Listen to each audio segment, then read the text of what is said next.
In this video, we're going to look at how to use harmony. Now, the harmony button lets you experiment with and add rich harmonies to your voice or instrument. Firstly, you'll need to select the key that you're playing in so that you can create the right harmonies. To do this, you'll need to hold down the harmony button and slide the pitch slider up and down. You'll notice the major keys are at the top and the minor keys are down the bottom. I'm going to select chromatic. Now, if you hold down the harmony button and move the formant slider, you'll be able to select which harmony you'd like to add. You can see there's a bunch of harmonies here that you can play around with.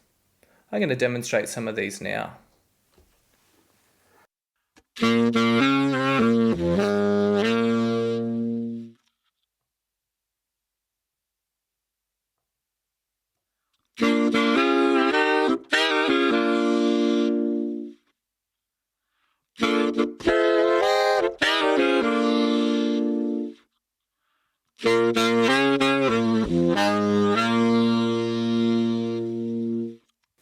Now you can play around with pitch and formant and also reverb to create even more depth to the sound.